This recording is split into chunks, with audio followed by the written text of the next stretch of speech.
Imagine this. You wake up one morning, stumble groggily into the kitchen, reach for the light switch and, instead of the satisfying click of electricity flowing, you hear a soft, gelatinous blop. That's right. In this glorious future we're about to dive into, your house is powered entirely by jellyfish. Not just any jellyfish, mind you. We're talking about the Nomura's jellyfish, a monstrous sea blob that can grow up to 2 meters in diameter, a creature so bizarre, so utterly indifferent to human existence, yet somehow poised to solve one of civilization's greatest challenges: energy. Now, Tokyo, a city so drenched in neon it looks like an overenthusiastic teenager discovered RGB lighting has a tiny issue. It guzzles 280 terawatt-hours of electricity per year. That's more than Australia, the land of oversized spiders and questionable Vegemite choices. Scientists, staring solemnly at the city's insatiable hunger for power, thought, well, wind and solar are fine, but what if we take a harder left turn into madness? Enter jellyfish. These gelatinous sea pancakes have a special talent, piezoelectricity, a fancy way of saying they generate electricity when squished. Now, before you start imagining Tokyo residents squeezing jellyfish like stress balls to charge their phones, the reality is slightly more sophisticated, but only slightly. The idea is to harness the natural, rhythmic movement of billions of jellyfish to produce energy. But wait, you ask, how many jellyfish do we need? Excellent question. Just to power Tokyo alone, scientists estimate we'd need about 29 billion jellyfish. That's right, billions. Suddenly, the ocean doesn't seem quite big enough anymore. Which leads us to our first potential crisis: overpopulation of jellyfish farms. Imagine walking into a seafood market, only instead of fish, every tank is filled with undulating, expressionless blobs, gently pulsing away like they're listening to lo-fi beats. You ask for salmon? The vendor sighs and says, "Salmon went extinct last year.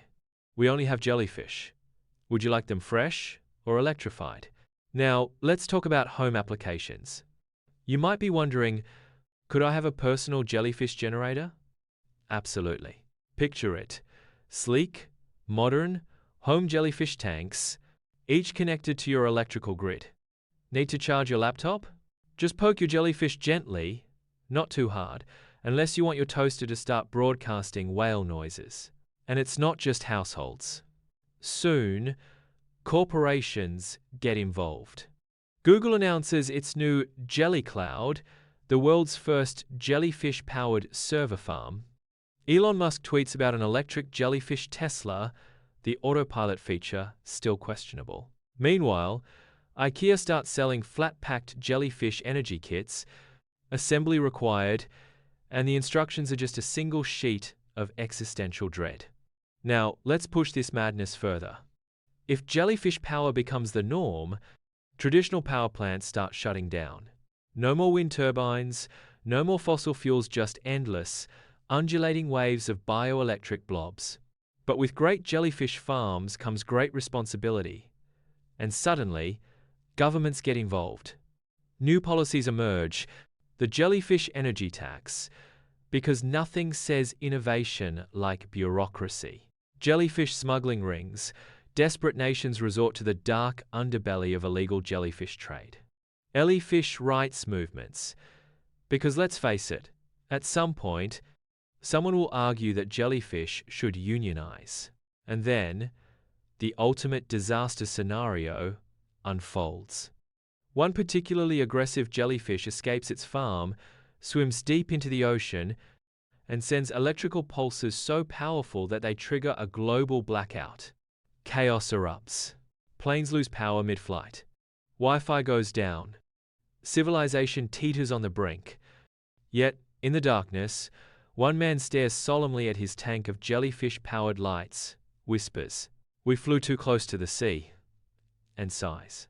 Because in the grand history of human innovation, we've conquered fire, harnessed the atom, and now we have electrified the jellyfish.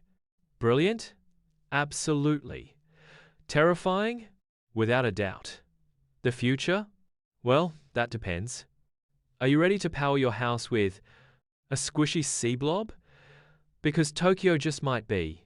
Don't ghost us. Hit subscribe and let's keep the weird thoughts rolling. Catch you next time on the Thinkery.